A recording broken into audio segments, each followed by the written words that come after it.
Hello all heroes, and welcome back to Invincible Guarding the Globe. And today, we are going to actually do a little farming guide. A little something for the free-to-plays among you. Because I am not free-to-play.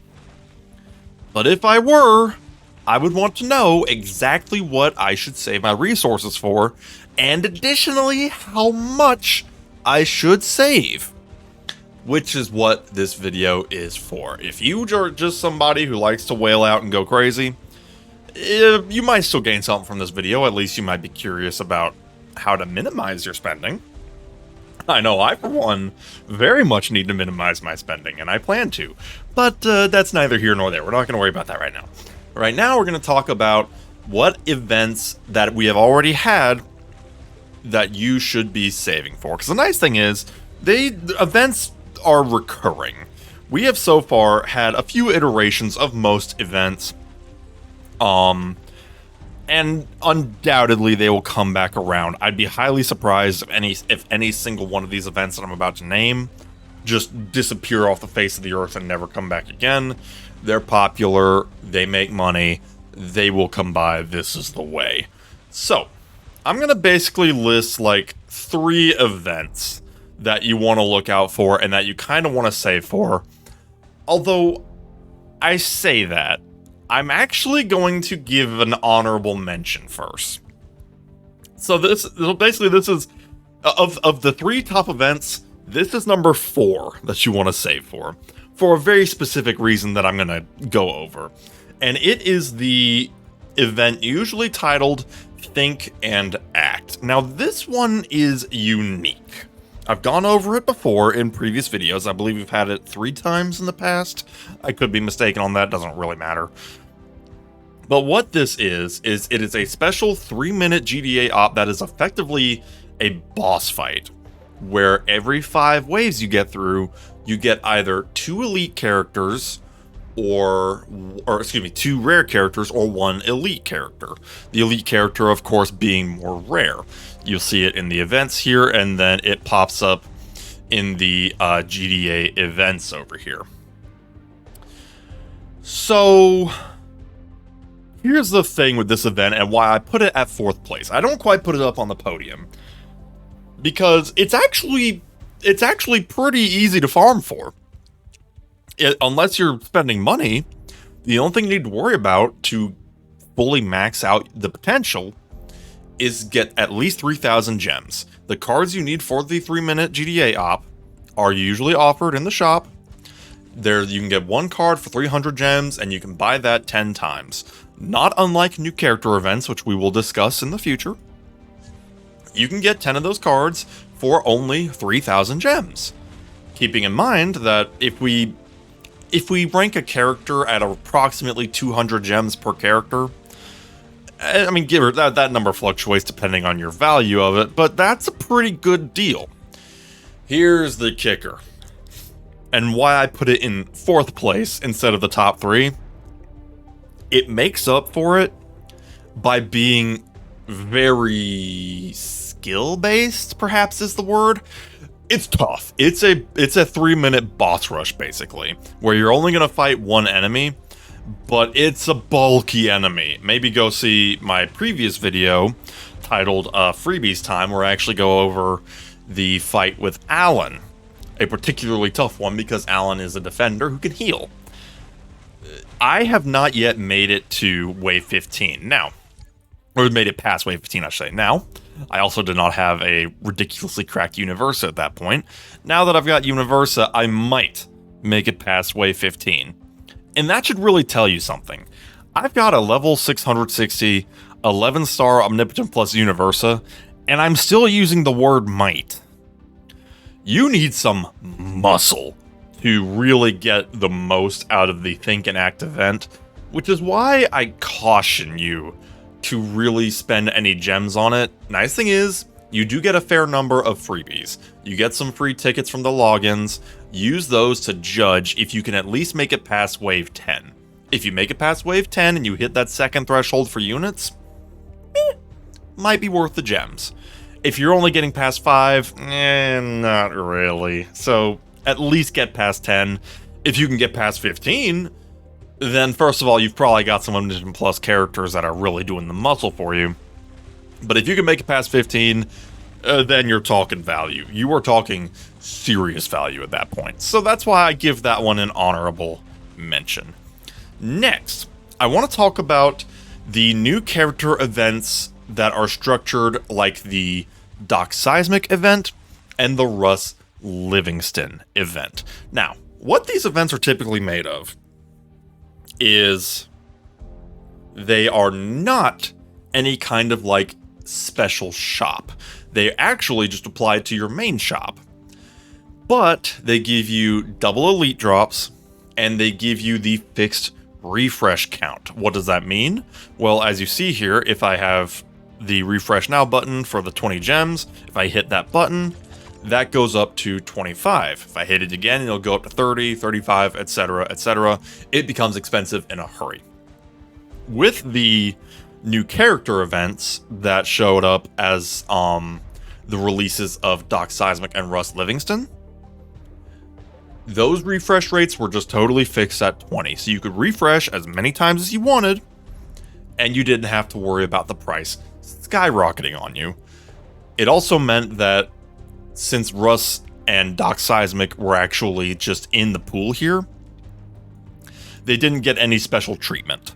So like, for example, if a unit was added in here now, the 7.6% that I'm looking at here would be split evenly among all of them. The new character would not get any special treatment. Just kind of something to keep in mind there. What's really nice about it is the double elite rate and the refresh. The new character is just kind of a bonus if you get copies of them, kind of like I did. Maybe go check out my videos regarding the Russ event to see my summonings. If you get the new character, great, but you're really just getting in here to get as many elites as humanly possible. What do you need to farm for this? Dossiers.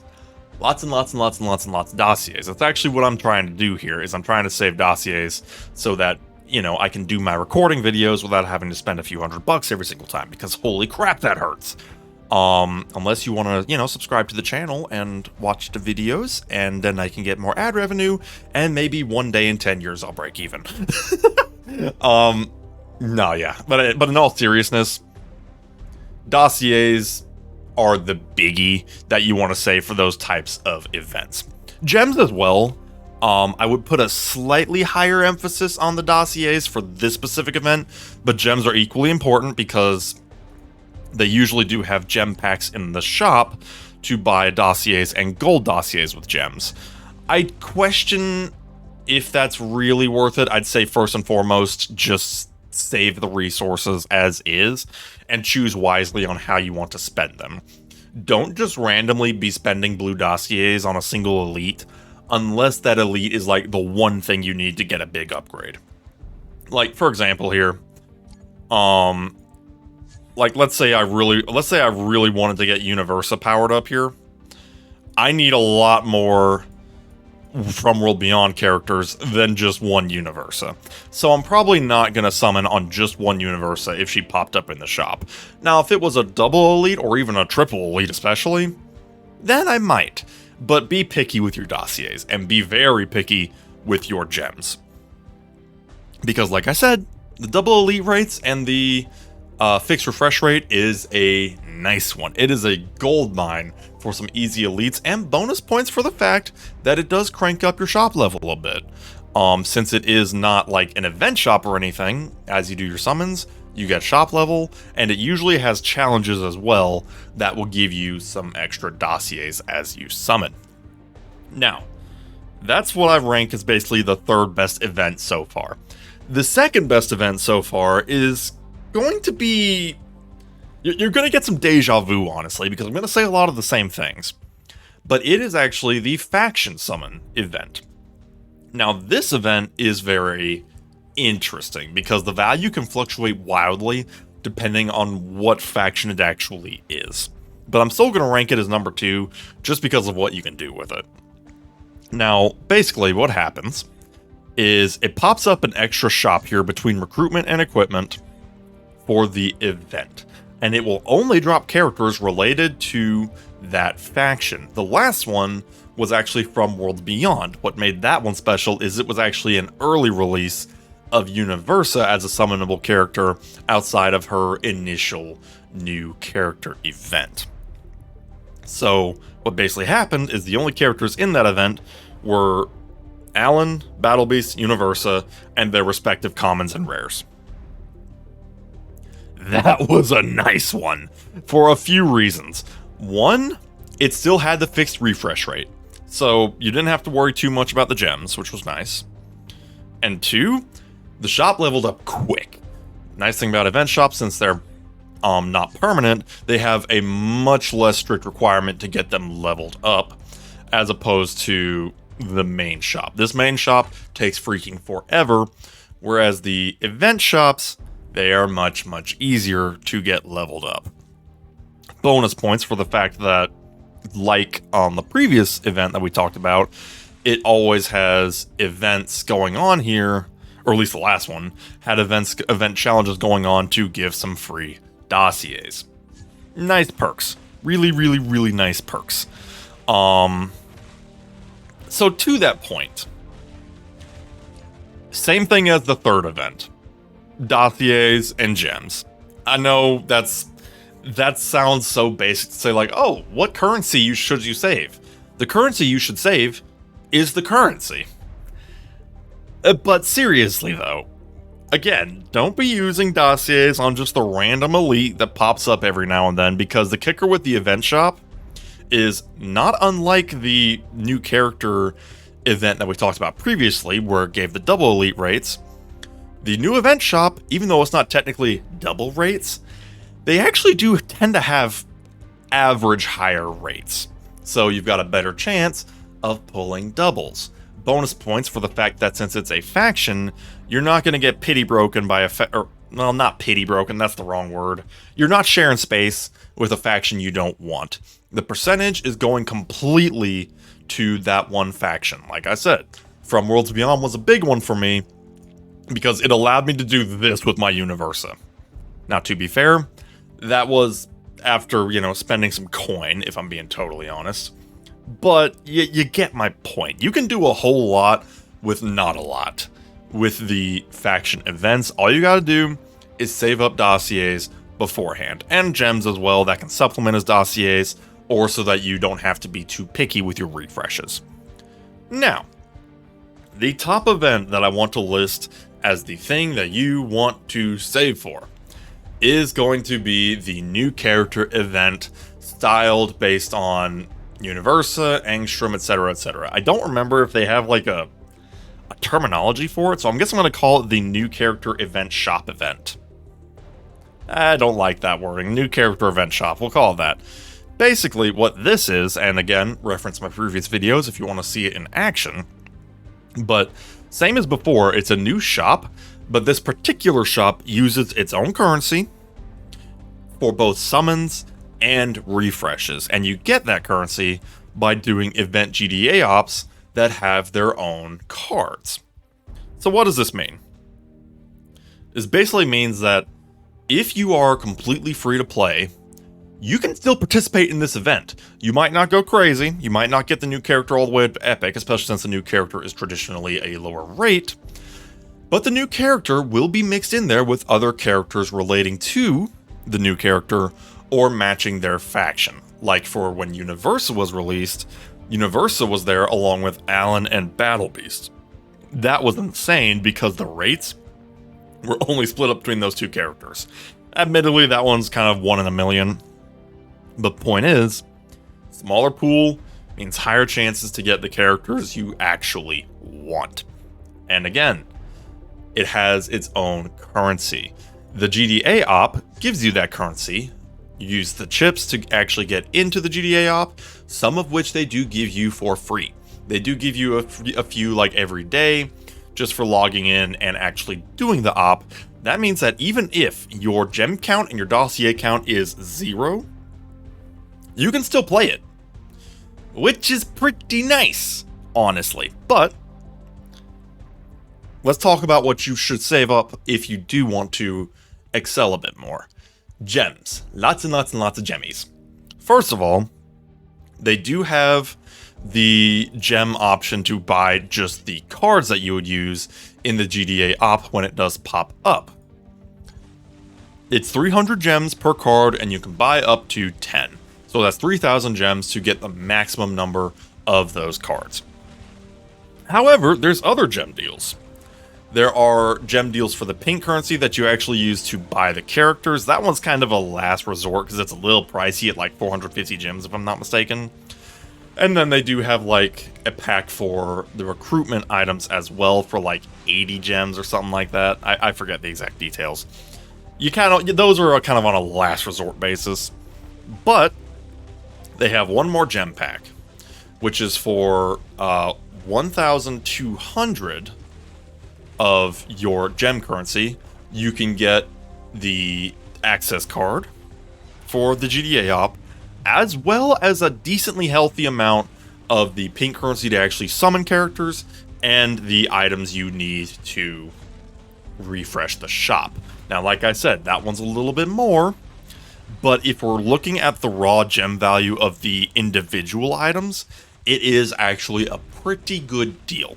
So, let's say you wanted to get the most bang for your buck out of the new character event shop. Let's say you look at all these dollar signs and you're like, no. I don't want to spend a dime on this game. How dare a mobile game try to take my money from me? I'm not going to do that ever. Not even for this artifact. Screw that artifact. We want to spend no money, but we want to do as good as humanly possible. So, the first thing you want to do is make sure you have at least 3,000 gems. 3,000 gems is actually surprisingly easy to save up, if I'm being totally honest. If you're disciplined about it, it's actually pretty easy, especially in this day and age where Cecil's Nightmares are a thing. I mean, like, this event right here, this is a monthly one, but even if you're only getting, like, top 15%, that's 300 gems right there, and top 15% is pretty easy, honestly. Like, if you're not hitting that high, then you either have not invested in your characters very much, or you're just a newer player, which, understandable, you'll get there. But you want to have at least 3,000 gems to get the 10 individual access cards from the shop for the GDA event. If you want to max it out, and this is getting a little more resource intensive, you need to have an additional 12,000 gems to get all 10 of the packs that cost 1,200 gems for the access card and the currencies. Again, that is a pretty good deal, it's just it requires a pretty aggressive gem investment in the process. There's 10 of those packs, so that's a total of 12,000. So if you wanted to completely and totally free to play max out the new character event shop, you need a grand total of 15,000 gems, but make sure to at least have 3,000 on hand. 15,000 is definitely like max saving mode. That is like you were saving diligently, you had the discipline of the gods, and you were doing pretty well in your Cecil's Nightmares while you were at it to get some extra gem infusions. So that one is a little aggressive, but have at least 3,000 to get the 10 individual access cards, and then go as far as you can with the 1,200 gem packs, and you'll be good to go. So, that is my guide on what you should farm for the events. It really is just save your gems and your dossiers for the events. I know, sometimes a robot will pop up here and it is so tempted to go for it. And if you need to go for him, do it. At the end of the day, this game is to have fun. Don't go crazy if you don't want to. It's fine. But if you're trying to be efficient, I would recommend following the advice I just laid out for the specific events. Now, keep in mind, that does not discount the chance that there could be totally new events one day. In fact, if this game has any chances of living past the 1 year mark, it should have new events one day. But we'll cross that bridge when we come to it, and if it has any kind of free-to-play possibility at all, it's probably going to use gems or dossiers or both anyway. So a lot of this is just a really good rule of thumb when you're playing this game. Turns out the best way to save currency is save your currency. So yeah, that is all we have for today. Let me know down in the comments below if this video was helpful for you. Like the video and subscribe if you have not already, and we shall see you next time. Have a good one.